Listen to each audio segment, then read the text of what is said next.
H double bond CH2 plus half B2H6. This leads to formation of trialkyl boranes. CH3, CH2, CH2 trialkyl borane, which in presence of alkyline, it leads to formation of CH3, CH2, CH2, OH. समझ आ गई मेरी बात सबको? क्या है hydroboration oxidation? Which oxidizing agent is used? H2O2. In which medium? Alkaline medium. Hydroboration oxidation is regioselective. ये किस तरीके का रिएक्शन है? मैडम एल्कीन पे आपने बहुत बारी बता दिया, जब भी होती है इलेक्ट्रोफिलिक एडिशन होती है। और हमें पता है मैडम BH3 एक इलेक्ट्रोफाइल है, क्योंकि वो एक इलेक्ट्रॉन डेफिशिएंट स्पीशी है, बोरॉन का ऑक्टेट नहीं पूरा। ये कंसर्टेड रिएक्शंस हैं। मैं अभी मैकेनिज्म से समझाऊंगी। Bond breakage and bond formation is simultaneous. Concerted reactions mean single step reactions. आज एक नई चीज और बता रही हूं कि पेरिसाइक्लिक रिएक्शंस किनको बोलते हैं? जिनमें साइक्लिक ट्रांजिशन स्टेट बनती है। This is a pericyclic reaction in which cyclic transition state is formed. आपने आज तक किया था कि मैडम रिएक्टिव इंटरमीडिएट्स 3 तरीके के होते हैं, कार्बोकेटाइंस, कार्बेनाइंस एंड फ्री रेडिकल्स। जो कार्बोकेटाइंस थे मैंने हमेशा ये कहा था उनमें रीअरेंज प्रोडक्ट्स आर पॉसिबल, लेकिन आज मैं आपको केमिस्ट्री का एक बहुत इंपॉर्टेंट कंसेप्ट बता रही हूं। जब भी कभी किसी चीज के रास्ते में साइक्लिक कार्बोकेटाइन बने, वहां कभी भी रीअरेंज्ड प्रोडक्ट नहीं बन सकता। जब भी कभी साइक्लिक कार्बोकेटाइन बनेगा, वो अपने आप को रीअरेंज नहीं कर सकता 1 हाइड्राइड या 1 मिथाइल या 1 फिनाइल शिफ्ट से। समझ आ गई मेरी बात सबको? इसमें दोनों स्टेप्स मींस एल्कीन के ऊपर एंटी एडिशन नहीं है, सिन एडिशन है। आज तक याद करो, आपने लास्ट चैप्टर में करा, जब आप ब्रोमीन ऐड करते हो तो हम कहते थे एंटी एडिशन है। जितनी एडिशंस भी अभी तक हमने एल्कीन्स पर करी, they were all anti addition, but hydroboration oxidation is a syn addition. These points are written it, marked it. Short note with one equation. If conversion comes, I want you should participate in such a way. Anti-Markovnikov rule से जब alkene से alcohol बनता है, that is पहले step में जो ये BH3 है, ये इसके साथ एक पाई कॉम्प्लेक्स बनाता है। जस्ट क्योंकि ये इलेक्ट्रोफाइल है, ये चीज इलेक्ट्रॉन रिच है, इसलिए ऐसा सा पाई कॉम्प्लेक्स बना, जिसमें ये फर्दर एडिशन होने से this leads to formation of the cyclic transition state. Cyclic carbocation is formed. हमने ड्रॉ नहीं करना, हमें सिर्फ पता होना चाहिए। Cyclic carbocation is formed. अगले स्टेप के बीच में अब देखो, ये जो BH2 ने ऐड होना है, this will always add on to less hindered carbon to make this cyclic. इसी कारण एंटी मार्कोवनिकॉफ प्रोडक्ट आता है। अगर ये BH2 यहां जुड़ जाता तो यहां पे OH लग जाता। BH2 इस कार्बन के साथ जुड़ा है, अगले स्टेप में H2O2 इन एल्किलाइन मीडियम में इसी BH2 को हम OH से रिप्लेस कर देते हैं। जब भी कभी ट्रांजिशन स्टेट बनानी होती है, आप SN2 मैकेनिज्म करते थे, तब भी आप यही बात बोलते थे कि ma'am always transition state attack should be from the less hindered site. Less hindered site is R, minimum से मिनिमम भी होगा तो एक CH3 तो होगा ही ना।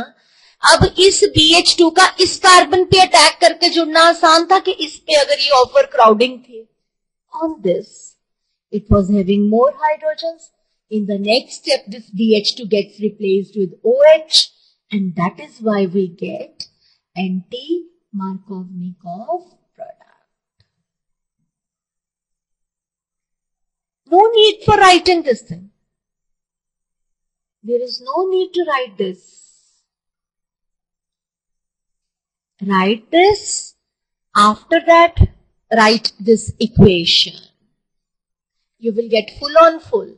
It should be on tips.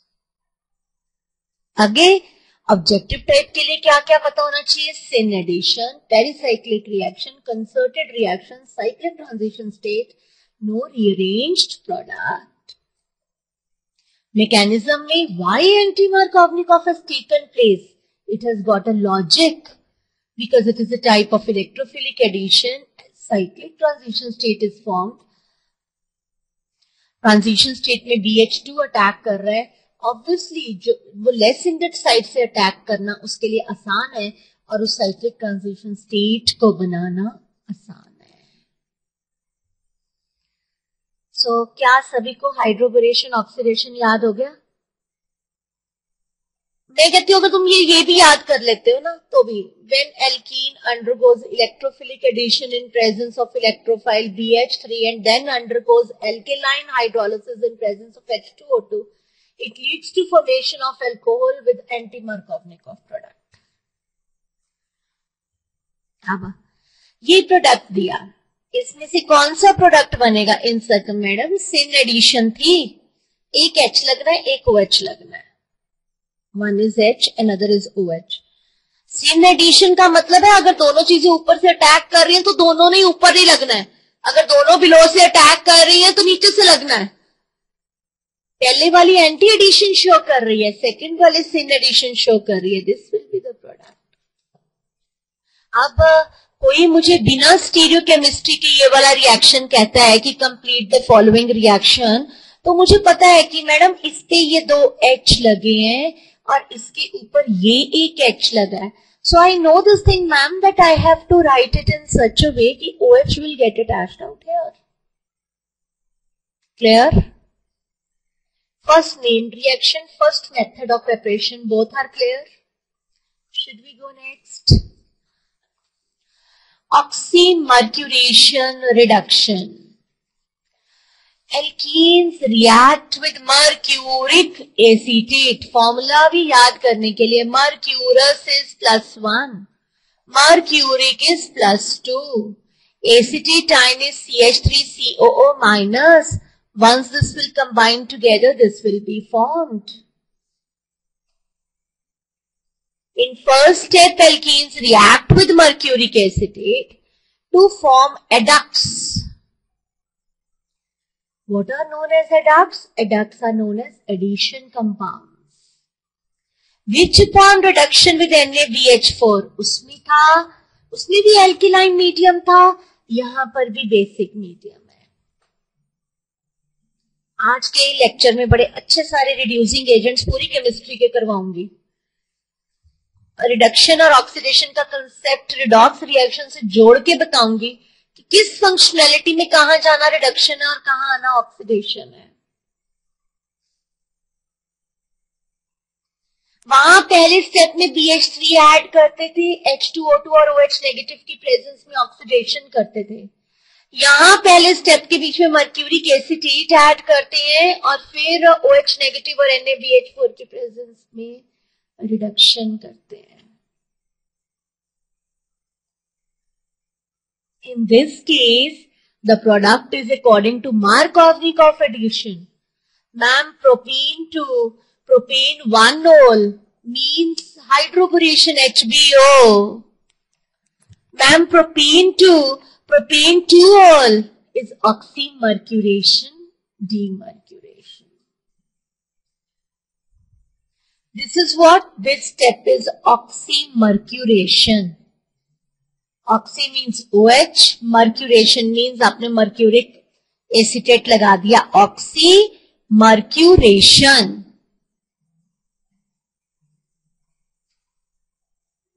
Now, in presence of OH negative and NaBH4, it leads to demercuration. ये जो मर्क्यूरिक एसिटेट लगाया था अब इसको उड़ा दो. हमें ये पता लग गया उसके साथ एंटी मार्कोवनिकॉफ थी, इसके साथ मार्कोवनिकॉफ एडिशन है. Is that clear to all of you? इतनी चीज सबको समझ में आ गई? ओके चलो अब आगे सुनो. उसमें साइक्लिक कार्बोकेटाइन था, इसमें ब्रिज्ड कार्बोकेटाइन है.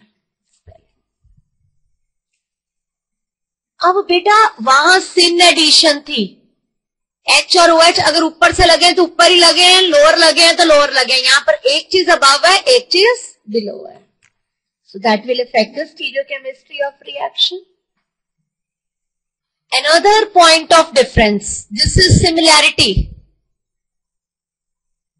This is a similarity. This is one very important difference. पहली बारी जिंदगी में एक ऐसा रिएक्शन कर रहे हो, एल्कीन के रिच होने के बावजूद उस पर न्यूक्लियस लविंग चीज आ रही है. आज तक जब भी एल्कीन पे एडिशन होती है, बिकॉज एल्कीन रिच है. क्यों रिच है? पाई इलेक्ट्रॉन से, इसलिए इलेक्ट्रॉन लविंग चीज आके अटैक करती है. अभी मैकेनिज्म से समझाऊंगी कि ये न्यूक्लियोफिलिक एडिशन कैसे है. अभी मैकेनिज्म से समझाऊंगी कि मार्कोवनिकॉफ प्रोडक्ट क्यों आता है. Just now with the help of mechanism I will explain you why Markovnikov's product comes. Why this is an example of nucleophilic addition. ये खास करके गौर से सर्कल कर लो. अगर आप पानी की जगह पर, यहां आपने THF और वाटर लगाया, अगर आप इसकी जगह पर अल्कोहल डाल देते तो तुम्हारे पास अल्कोहल की जगह पर ईथर आता. अगर आप यहां वाटर की जगह पर ROH डाल देते तो यहां OH की जगह OR लगता. OR means ether. So oxymercuration demercuration से हम ईथर्स भी बना सकते हैं. Similarities between the previous one and this one. In that case cyclic carbocation, in this case bridged carbocation. In that case no rearranged product, here also no rearranged product. Let's count the differences. That was syn addition, this is anti addition. That was according to anti-Markovnikov, this is according to Markovnikov. That was reduction, that was oxidation, this is reduction. एक point of difference अभी मेरे mind में और चल रहा था. कार्बोकेटाइन्स तो bridged हुआ या साइक्लिक हुआ, एक ही बात है. That is electrophilic addition, this is nucleophilic.